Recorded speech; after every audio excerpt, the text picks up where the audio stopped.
मैं हूं आपके साथ राहुल सिन्हा। राम मंदिर के शुभारंभ के दिन के लिए विशिष्ट अतिथियों को निमंत्रण भेजा जा चुका है। 22 जनवरी के लिए चुनिंदा लोगों को ही बुलाया गया है, इसलिए निमंत्रण पत्र भी चुनिंदा लोगों को ही भेजा गया है। ये निमंत्रण पत्र बेहद खास है। इसमें परंपरा, इतिहास और नवीनता त्रिवेणी है। आज पहली बार देखिए श्री राम का निमंत्रण।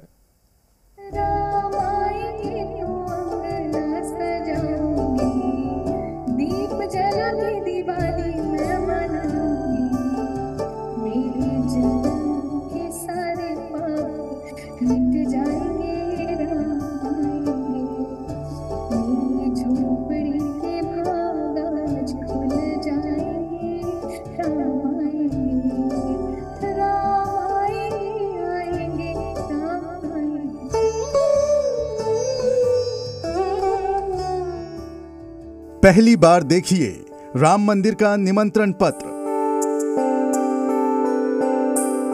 ये है श्री राम मंदिर के शुभारंभ का निमंत्रण पत्र।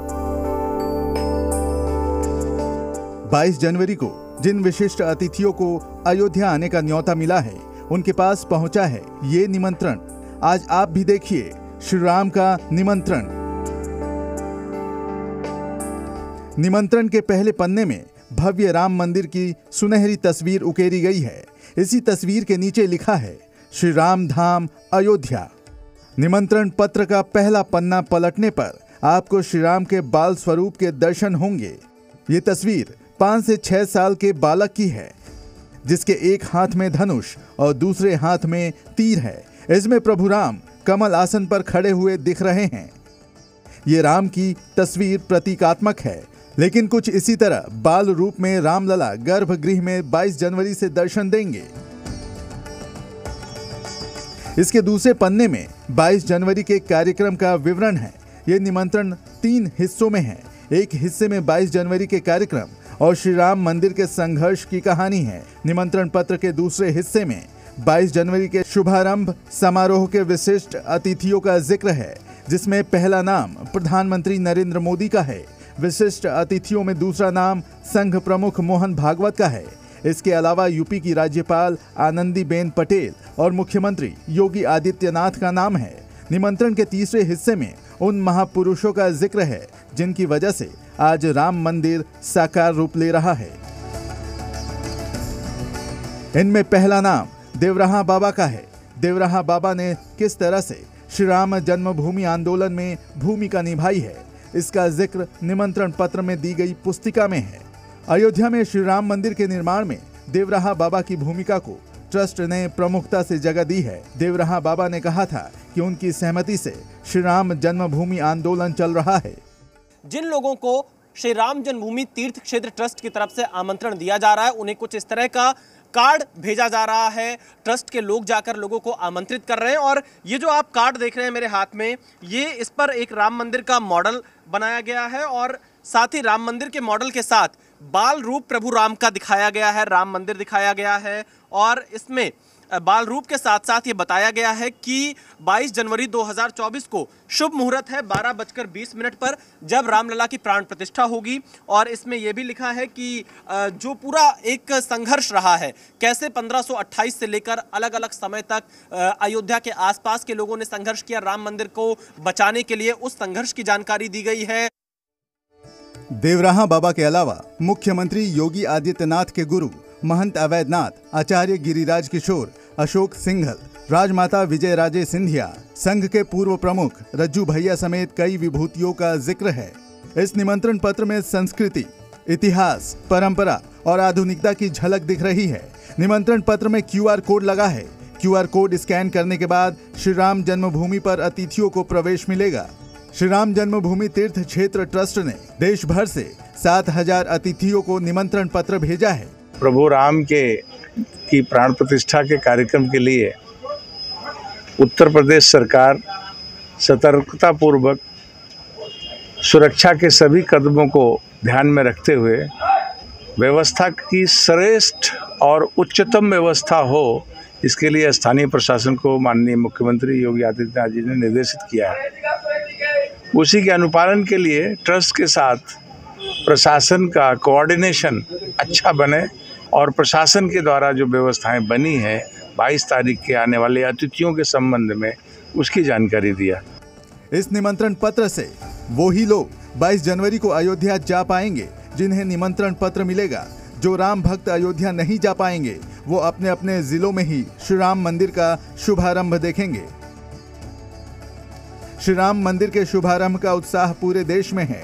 मध्य प्रदेश के इंदौर में तो एक भक्त ने 22 जनवरी को रामलला के प्राण प्रतिष्ठा के शुभ अवसर पर राम भक्तों को मुफ्त में अगरबत्ती देने का ऐलान कर दिया है।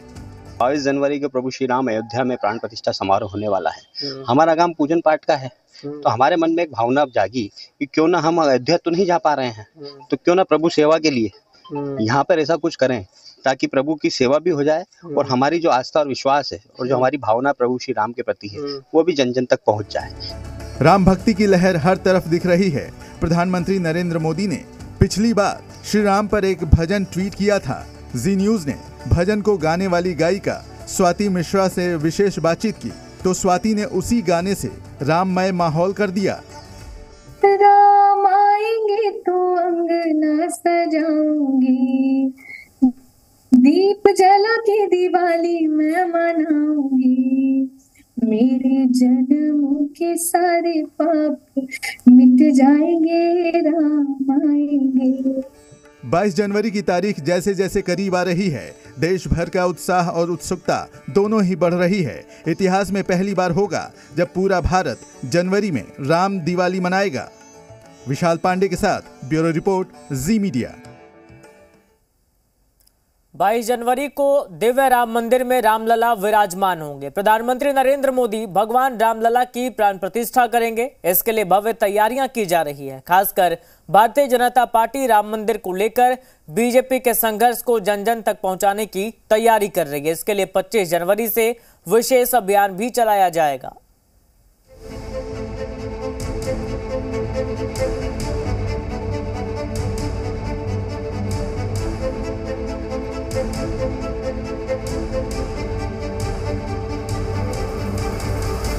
श्री राम का काज 2024 में फिर से राज।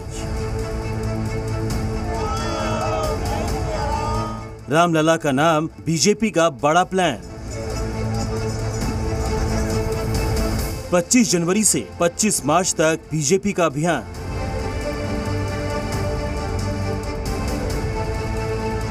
पार्टी कार्यकर्ता घर घर जाएंगे, बीजेपी के योगदान को बताएंगे। 22 जनवरी को प्राण प्रतिष्ठा से पहले बीजेपी भव्य तैयारी कर रही है। पार्टी कार्यकर्ता हिंदू संगठनों के साथ मिलकर घर घर अक्षत निमंत्रण पहुंचाने का काम कर रहे हैं। 22 जनवरी को जब राम मंदिर में रामलला विराजेंगे तो देश भर में दिवाली जैसा माहौल बनाने का प्लान है।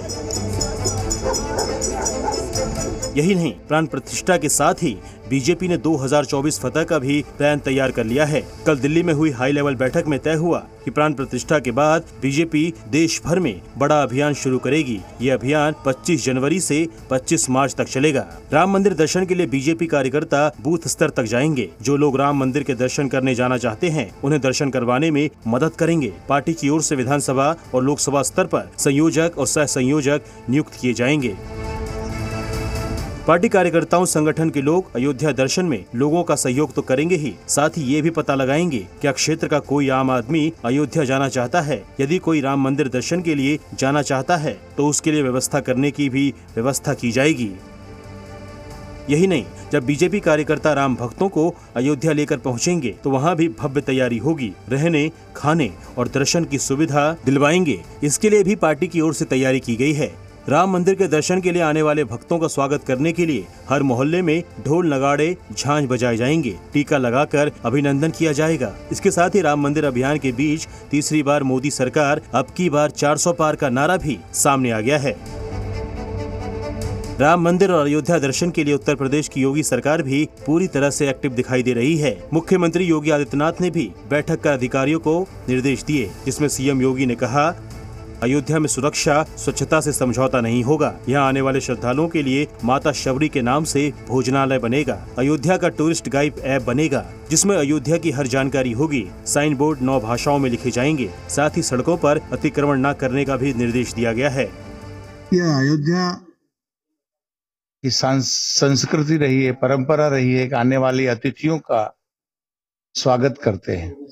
आज से नहीं, हमेशा की परंपरा है। साधु सेवा, भक्त सेवा, ये अयोध्या की परंपरा का अंग है। तो अतिथि जो 22 तारीख को आ रहे हैं उनको अच्छे होटल्स, आवास की व्यवस्था उपलब्ध हो सके, भोजन की व्यवस्था उपलब्ध हो सके, आने जाने की व्यवस्था उपलब्ध हो सके। राम मंदिर की प्राण प्रतिष्ठा और मंदिर के लिए बीजेपी के संघर्ष को भी बीजेपी घर घर ले जाने की तैयारी में है। बीजेपी कार्यकर्ता जन जन को ये बताएंगे कि बीजेपी ने दशकों तक किस तरह से राम मंदिर के लिए संघर्ष किया। साथ ही मंदिर निर्माण में विपक्षी पार्टियों के अड़ंगे को भी बताया जाएगा। आज देखिए, अयोध्या जाने में जो लोग संकोच करते थे, अयोध्या का नाम लेने में जिनको संकोच होता था, आज वे भी कहते हैं कि हमें भी निमंत्रण मिलेगा तो हम भी जाएंगे। ये परिवर्तन है, यही परिवर्तन है। आप अपनी ताकत का एहसास कराएंगे तो हर व्यक्ति आपके साथ जुड़ेगा, और उस परिवर्तन के साथ जुड़ने के लिए आज हम सब आपके पास यहाँ पर एकत्र होकर के आए हैं। राम मंदिर निर्माण में संघर्ष करने वालों को निमंत्रण दिया जा रहा है। वीवीआईपी लोगों को बुलाया जा रहा है। 22 जनवरी को लाखों की संख्या में श्रद्धालु अयोध्या पहुंच सकते हैं। निमंत्रण पर जब अखिलेश से पूछा गया तो उन्होंने कहा कि राम बुलाएंगे तो जाएंगे। ये भगवान का कार्यक्रम है और भगवान से बड़े मुख्यमंत्री नहीं हो सकते। भगवान से बड़े कोई भी नहीं हो सकता, हम भी नहीं, आप भी नहीं, न मुख्यमंत्री भी।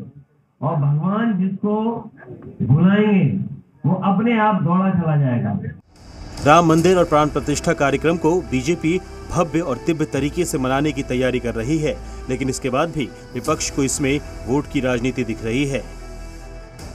अभी इतना ही बाकी है कि 22 तारीख को बीजेपी की तरफ से ऐलान होगा कि हम प्रभु श्री राम को ही चुनाव में खड़े कर रहे हैं। हाँ, इतना ऐलान होना बाकी है कि हमारे कैंडिडेट अयोध्या से या कहां से प्रभु श्री राम है। अब यही कहना बाकी है। इतना पॉलिटिक्स चल रहा है राम जी के नाम पर। सबसे पहले पटना में लालू राबड़ी आवास के बाहर राम मंदिर को लेकर विवादित पोस्टर लगाया गया, जिसमें मंदिर को मानसिक गुलामी का मार्ग बताया गया। इसे लेकर भी जमकर सियासत हुई। अगर मर्यादा पुरुषोत्तम सचमुच आज पृथ्वी पे आ जाए 22 तारीख के बाद, प्राण प्रतिष्ठा के बाद, 2-4 सवाल मोदी जी को ही पूछेंगे। मेरे युवाओं का रोजगार कहाँ है? देश में इतनी महंगाई क्यों है? लोगों के बीच में संपत्ति का बंटवारा इस तरह का क्यों है कि 5 समृद्धि के टापू के समक्ष सब लोग नतमस्तक है? ये मर्यादा पुरुषोत्तम भी पूछेंगे, लेकिन मर्यादा पुरुषोत्तम की उस छवि को मोदी जी समझते नहीं है। नफरत की, कुंठित मानसिकता की होची राजनीति से कांग्रेस व गठबंधन के नेता बाज आए। जी। वीर भारत की जो सेना है और पुरातन भारत की आस्था और सनातन का अपमान किया जा रहा है। ये भारत की वीर सेना का अपमान एवं श्री राम जन्मभूमि का अपमान करने की होड़ गठबंधन के तथाकथित नेताओं में लगी है।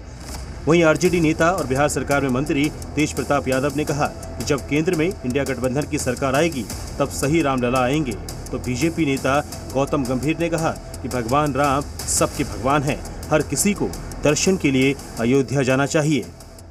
22 तारीख को दीपोत्सव मनाने के लिए प्रधानमंत्री ने कहा है राम मंदिर के उद्घाटन के दौरान जब केंद्र पे इंडिया महागठबंधन का ध्वजा लहराएगा उसी दिन राम घर आएंगे। खुश होना चाहिए और पूरे सारे देशवासियों को अयोध्या जाके राम मंदिर जाके एक बार दर्शन करने चाहिए, क्योंकि राम भगवान हम सबके हैं, पूरे देश के भगवान है, सारे देशवासियों के भगवान है।